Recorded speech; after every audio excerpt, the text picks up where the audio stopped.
মোটরসাইকেলের দুনিয়ায় এক বিপ্লব ঘটিয়ে ভারতের বাজাজ অটোমোবাইলস বাজারে আনলো সিএনজি চালিত মোটরসাইকেল।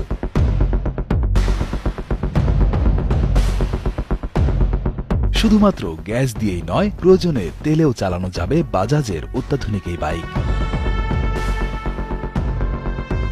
পেট্রোল চালিত 125 সিসির বাইক যেখানে 35 থেকে 60 কিলোমিটার মাইলেজ দেয়, সেখানে বাজাজের এই নতুন উদ্ভাবিত সিএনজি বাইকে মাত্র 100 টাকার গ্যাস ভরে চালানো যাবে 102 কিলোমিটার।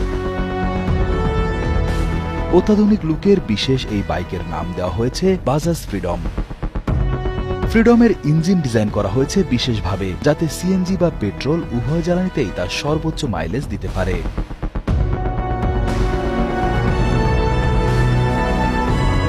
সিএনজি ট্যাঙ্কটি স্থাপন করা হয়েছে চালকের সিটের ঠিক নিচে। ট্যাঙ্কটি বাইকের ফ্রেমের মাঝে এমনভাবে যুক্ত করা হয়েছে যাতে এর ব্যালেন্স ও ডিজাইনে কোনো নেতিবাচক প্রভাব না ফেলে।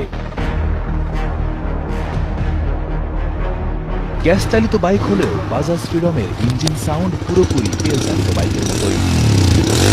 এয়ার কুলড ইঞ্জিনের এই বাইকটি 5 গিয়ার বিশিষ্ট। সামনের চাকায় ব্যবহার করা হয়েছে ডিস্ক ব্রেক আর পেছনের চাকায় ড্রাম।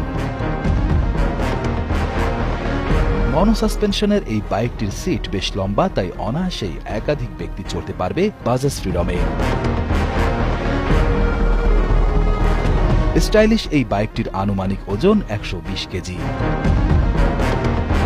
এই সিএনজি মোটরসাইকেলের অন্যতম বিশেষত্ব হল এর দ্বৈত জ্বালানি ব্যবস্থাপনা, অর্থাৎ গ্যাস শেষ হয়ে গেলে এটি অকটেন বা পেট্রোলেও চলতে সক্ষম। বাইকের একটি সুইচের মাধ্যমে ব্যবহারকারীরা সহজেই সিএনজি থেকে পেট্রোলে পরিবর্তন করতে পারবেন। এই সুবিধার ফলে ব্যবহারকারীরা জ্বালানি সংকটের সময়ও নির্বিঘ্নে যাতায়াত করতে পারবেন।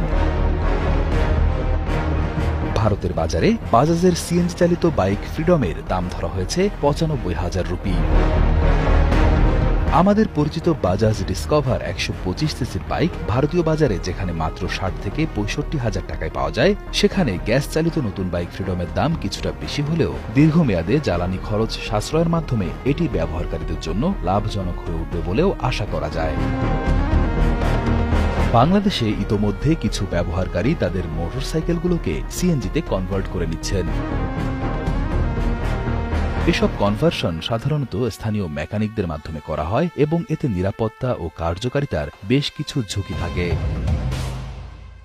বাজাজের সিএনজি চালিত বাইক এদিক থেকে অনেক বেশি নিরাপদ ও কার্যকরী, কারণ এটি কোম্পানির গবেষণা ও উন্নয়নের মাধ্যমে বিশেষভাবে তৈরি করা হয়েছে। আর তাই বাংলাদেশের বাজারে এই সিএনজি বাইকটির সম্ভাবনা বেশ উজ্জ্বল বলেই মনে করছেন অনেকেই।